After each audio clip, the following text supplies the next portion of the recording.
नमस्कार शेतकरी मित्रांनो, आता आजच्या व्हिडिओच्या माध्यमातून आपण जिवंत सातबारा म्हणजे काय हे बघणार आहोत। आता सातबारा तर तुम्ही प्रत्येकाने बघितलेला असेल, मग आता हे जिवंत सातबारा हे काय नवीन?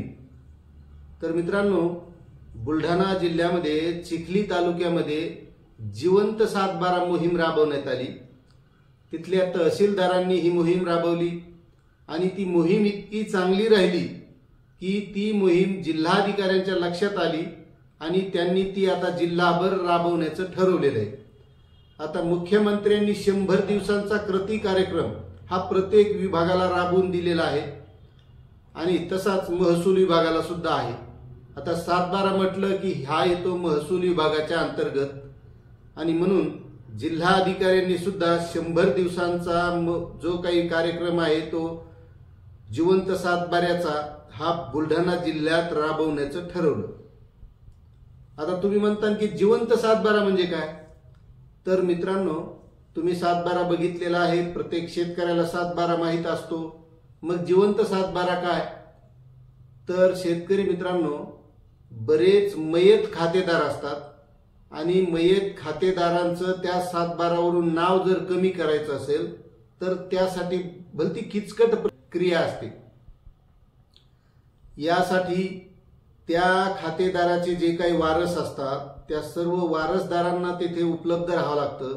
मग त्या तिथे भाऊ असतात, त्यांच्या बहिणी असतात, कधी कधी बहिणीचे लग्न झालेले असतात, मग त्या सर्व बहिणींना तिथे आणणं लागतं आणि मग ते खातेदाराचं नाव कमी करावं लागतं आणि मग जे वारसदार असतात यांची नोंद त्या सातबारावर करावी लागते आणि किचकट प्रक्रिया असल्यामुळे बरेच जण ही करत नाहीत आणि ज्यावेळेस गरज पडली त्यावेळेस करतात। मग त्यावेळेस ते वेळ खाऊ काम असतं, वेळेवर कोणी भाऊ जागेवर नसतो किंवा ती बहीण येत नसते, अशा बऱ्याच शेतकऱ्यांना अडचणी येत असतात। म्हणून आता महसूल विभागाने बुलढाणा जिल्ह्यातल्या जिल्हाधिकाऱ्यांनी ही मोहीम या महसूल कृती कार्यक्रम जो 100 दिवसाचा आहे त्या अंतर्गत राबवण्याचं ठरवलेलं आहे। मग आता बुलढाणा जिल्ह्यामधील जे काही शेतकरी असतील तर या शेतकऱ्यांनी जे सातबारावर मयत खातेदार आहेत मग त्यांची नावं वगळून त्यांच्या वारसदारांचे नावं नोंदवण्यासाठी ही मोहीम मुद्दाम राबवण्याचं ठरवलेलं आहे। हा ई हक्क प्रणालीद्वारे हा कार्यक्रम राबवण्यात येणार आहे।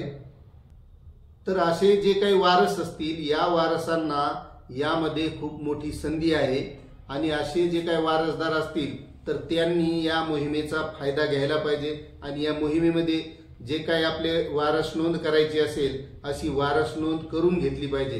कारण ज्यावेळेस आपल्याला काही काम पडतं अशा वेळेस ही किचकट प्रक्रिया असल्यामुळे, वेळ खाऊ असल्यामुळे, कारण तिथे सर्व वारसांना उपस्थित राहावं लागतं, त्यामुळे ती वेळेवर होत नाही।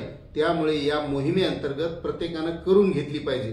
तर त्या मोहिमेचा जो काही कार्यक्रम ठरवला आहे तो कार्यक्रम असा आहे, 1 ते 5 मार्च दरम्यान ग्राम महसूल अधिकारी म्हणजे तलाठी हे त्यांच्या सज्जा अंतर्गत येणाऱ्या गावांच्या जे काही मयत खातेदार आहेत त्यांची माहिती घेऊन त्याची यादी करणार आहेत। तर त्यांनी त्यांच्याकडे नाव द्यायचंय। त्यानंतर ते 6 ते 15 मार्च दरम्यान वारसा संबंधी आवश्यक कागदपत्रे तलाठी यांच्याकडे सादर करणे आणि तलाठी यांनी स्थानिक चौकशी करून मंडळ अधिकारी यांच्या मार्फत वारस ठराव मंजूर करणे। त्यानंतर आहे 16 ते 11 मार्च दरम्यान ग्राम महसूल अधिकारी म्हणजे तलाठी यांनी वारस फेरफार तयार करून वारस फेरफार मंजूर करणे। आता अर्ज करण्याचे आवाहन त्यांनी मुद्दाम केलेले आहे की ही विशेष मोहीम वारसांना शेत जमिनीशी संबंधित हक्क मिळवण्यासाठी मदत करेल आणि त्यामुळे ज्या वारसांची नोंद अद्याप सातबारावर झालेली नाही त्यांनी मुदतीत अर्ज करण्याचे आवाहन जिल्हा प्रशासनाने केले आहे। तर मित्रांनो, असा हा कृती कार्यक्रम जिल्हाधिकाऱ्यांनी आखलेला आहे आणि या कार्यक्रमाअंतर्गत जे काही वारस असतील त्या वारसांनी अर्ज करावे आणि आपल्या ज्या काही सातबारावर नोंदी नोंदवायच्या असतील तर या मोहिमेअंतर्गत नोंदवून घ्याव्यात।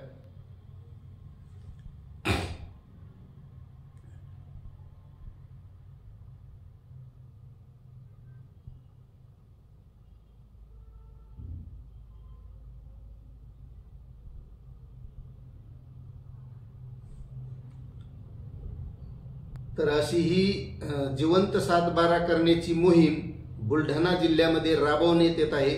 मित्रांनो, ही मोहीम तुम्हाला कशी वाटते हे तुम्ही नक्कीच कमेंट करा। पण आपल्या चॅनलवर नवीन असाल तर चॅनलला सुद्धा सबस्क्राईब करा आणि तुम्ही तुमच्या जिल्ह्यात ही मोहीम राबवावी का, तुमची काय अपेक्षा आहे हे सुद्धा कमेंट करायला विसरू नका। भेटूया अशाच नवनवीन माहितीसह नवीन व्हिडिओमध्ये। धन्यवाद।